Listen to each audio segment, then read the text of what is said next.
First retaining wall ಮಾಡಬೇಕು. Because slope ಇದ್ದಿದ್ದು ಇನ್ನೂ ನೀವು ಸ್ಟೀಪ್ ಆಗ್ತಾ ಇದೆ. 3 meters ಕಟ್ ಮಾಡಿದಾಗ ಇನ್ನೂ ತೀಕ್ಷ್ಣ ಆಯ್ತು. So first thing you should do is retaining wall. ಏನೋ ಮಾತಾಡ್ತೀರಿ. ನಿಮ್ದು ಅಗ್ರಿಮೆಂಟ್ ಅಲ್ಲಿ ಏನಿದೆ ನೋಡಿ, ಫಾರೆಸ್ಟ್ ಕ್ಲಿಯರೆನ್ಸ್ ಅಲ್ಲಿ ಕಂಡೀಷನ್ ಇದೆ ಸರ್. ಕಂಡೀಷನ್ ಏನಿದೆ ಅದನ್ನ ಫಾಲೋ ಮಾಡಿ. They should take proper measures for SLC,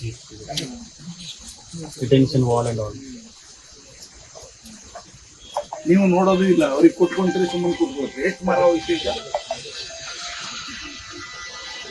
ನಿಜ ನೀವು ಹೇಳೋದು, ಅವ್ರ ಕೆಲಸ ಮರ ನೋಡ್ಬೇಕು, ಬಟ್ ಈಗ ಸೇಫ್ಟಿ ಹೇಳಿ, ಪ್ರಾಣದ ವಿಷಯ ಅಲ್ಲ. ಇವ್ರು ಸ್ವಲ್ಪ ಇದ್ರೆ ಅವ್ರು ಜಾಗ್ರತೆ. ಹೇಳೋದು ಸರಿ ಇದೆ. ಇವ್ರು ಸುಮ್ಮನೆ ಕೊಟ್ಕೊಂಡ್ರು, ಅಗ್ರಿಮೆಂಟ್ ಕೊಟ್ಕೊಂಡ್ರು, ಸುಮ್ಮನೆ ಕೊಟ್ಕೊಂಡ್ರು. ಇವ್ರು ನೋಡ್ಲಿಕ್ಕೆ ಹೋಗಿಲ್ಲ.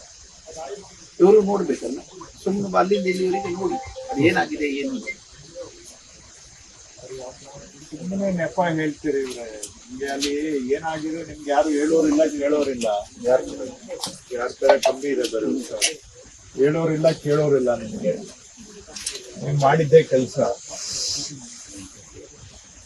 ಹೀಗಾಗಿ ಇಲ್ಲಿ ಸುಮ್ಮನೆ ಎಲ್ಲ ನೀವು ನಿಮ್ಮ ಬೇಜವಾಬ್ದಾರಿ ರಾಜ್ಯ ಸರ್ಕಾರ ಮೇಲೆ ಎಲ್ಲ ರಿಫ್ಲೆಕ್ಟ್ ಆಗುತ್ತೆ. ನಾವು ಉತ್ತರ ಕೊಡ್ಬೇಕು. ಈ ರೀತಿಯಾಗಿ ಸುಮ್ಮನೆ ಒಂದು ಜನಕ್ಕೂ ತೊಂದರೆ, ರೋಡ್ ಬಂದಾದಾಗ ಮಾಡ್ಬೋದು.